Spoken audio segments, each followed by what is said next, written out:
Hello, my fellow horse fanatic, Cheryl Bell here on my first training video. So I've had quite the extensive career in the equine industry. I've done everything from starting thoroughbreds for the racetrack to high-end boarding facility management to eventing, English, Western. I've done vaulting, both pole and equine. I've done Roman riding, which is where you stand on top of two horses and jump through a ring of fire, and everything in between. So I've recently moved to Texas with my amazing husband, who has fortunately given me the opportunity to take a 2-month break away from the horse industry to really think about what I enjoy most. And I have decided that I want to cut out all the things in the equine industry that most equine professionals don't really like. Hiring, firing, management, payroll, all of the things that are kind of drudgery, and I just fortunately have the opportunity to focus on what I love most, which is training and specifically colt starting. So with this awesome new camera that my husband got me, I will capture video and then have you guys follow me in this journey. I'll give you some training tips, some insight, and some of my philosophy along the way.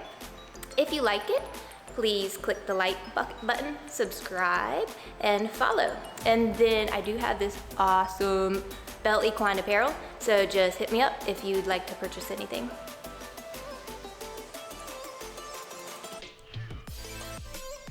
Okay guys, so my first project here in the great state of Texas is a 2-year-old stud colt named Sugar.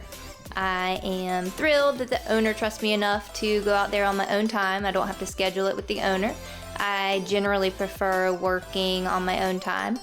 I do understand when owners want to be a part of the process and be out there, but I prefer it's just me and the horse, generally, especially in the beginning phases, for a couple of reasons. One, I'm not sure if this is the case with all horse trainers, but as far as myself, I have a heightened sense of the emotional well-being of those around me.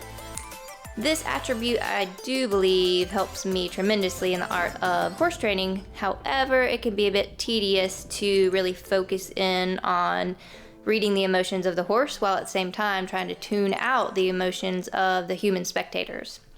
Secondly, when it's just me and the horse, I'm not on a timeline. I don't feel the need to accomplish something.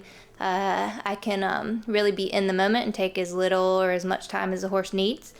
This is really important because in the initial phases, the most important thing to develop is trust. And trust takes time. Just like people, whenever you can spend time asking nothing of them, that does a lot to build trust and love. So for those two reasons, I think it's a little bit disrespectful to the horse when you can't fully devote your full attention to him.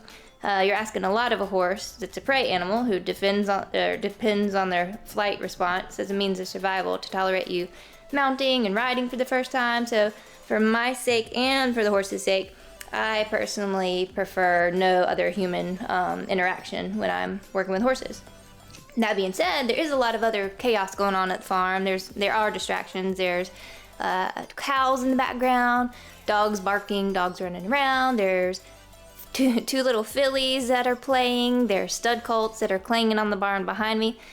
I don't try and limit those types of distractions. I think that does well to desensitize the horse, and in addition to that, it kind of gives me a gauge, a read on how the horse I'm working with will respond to different distractions like that.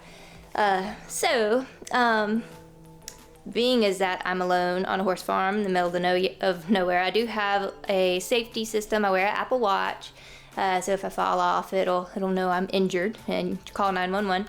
I also, before I get on a horse for the first time until I really trust them, I have a timeline, and I call my husband and I tell him I'm getting on, and if he doesn't hear back from me in 3 minutes, then send an ambulance my way. Knock on wood, he's never had to do this, but we always do have that little safety check in place.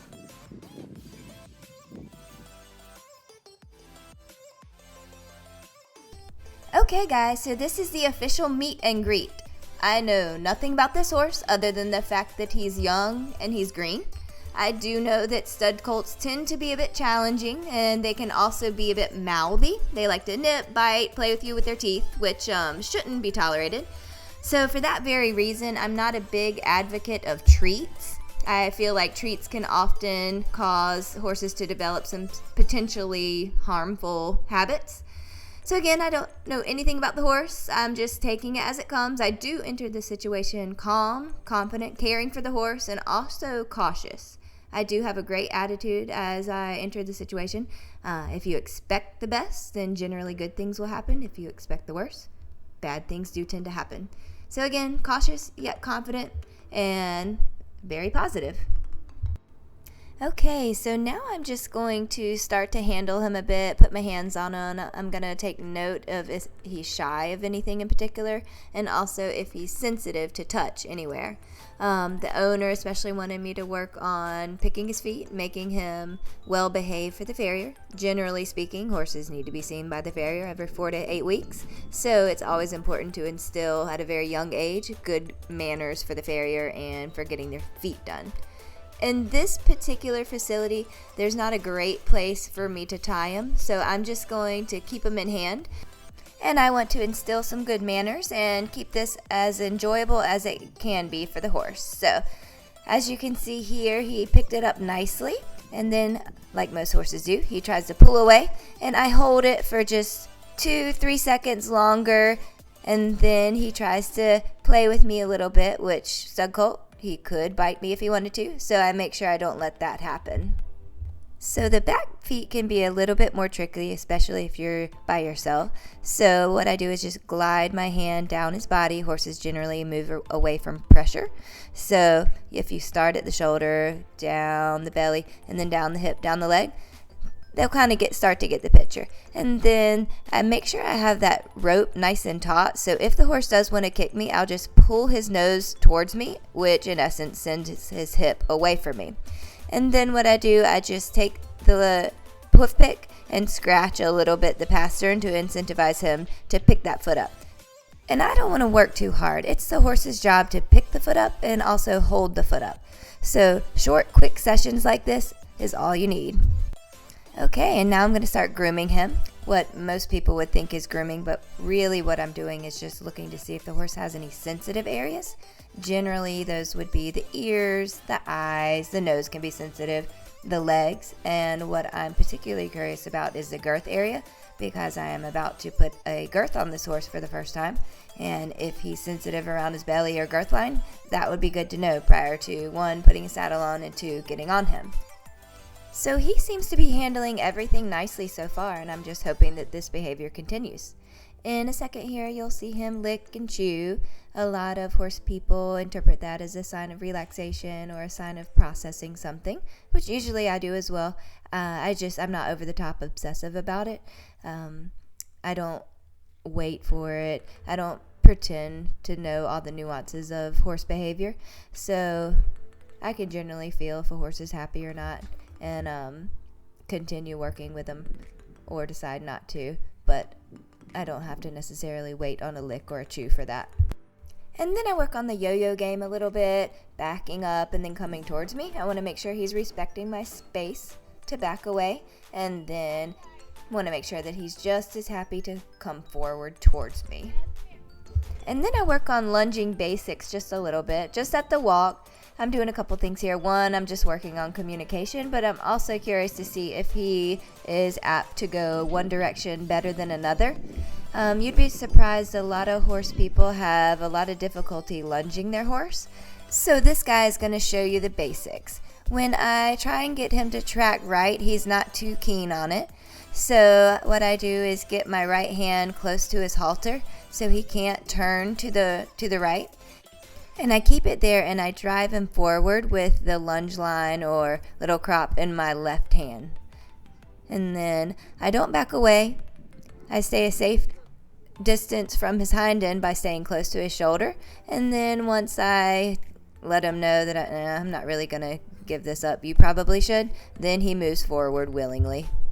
And that's all I really wanted him to do. So I bring him in, give him a little pat, and then we move on forward to the free lunging. So I go and I take his lead rope off, and then I'm looking for a couple different things here.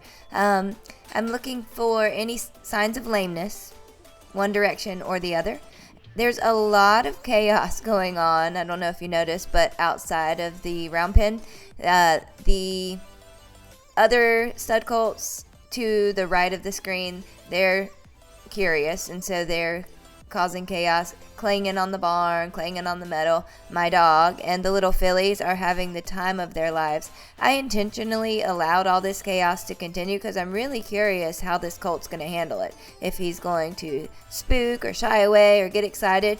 But so far so good. He seems very, very relaxed and not too concerned about the utter chaos outside of the round pen.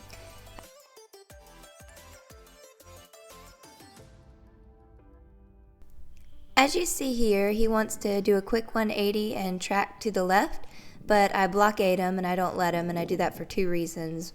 One, I want him to work on his non-dominant side and build up the right side, because as we have discovered already, he most likely doesn't like tracking right.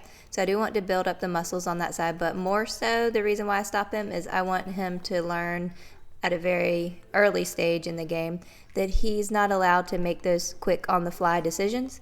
If he wants to change something up, he needs to first ask me.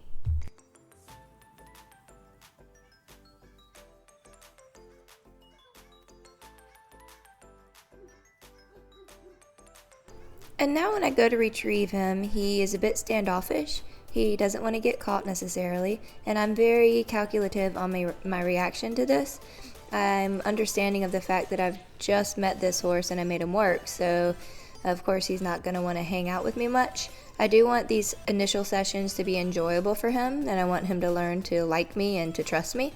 So I don't react big until he does certain things which indicate that he might have a bit of an attitude. So swishing his tail, turning his hind end towards me, that's when I decide to move him on and press him forward and make him work a little bit. So his best option would be to settle down, turn towards me, and then have me put the halter on.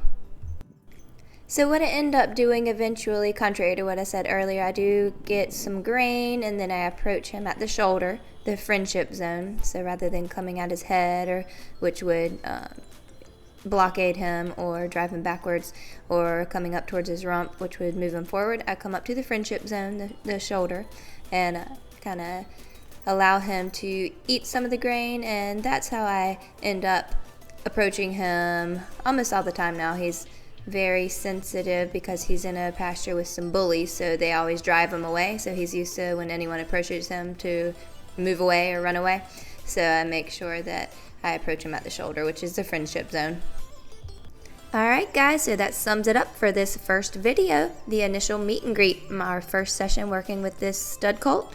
I will have the next video coming out shortly, saddling, mounting, and eventually riding, and then I have a more challenging little filly that's coming up next. So, hope you liked it. If you did, hit the like button, subscribe, and follow.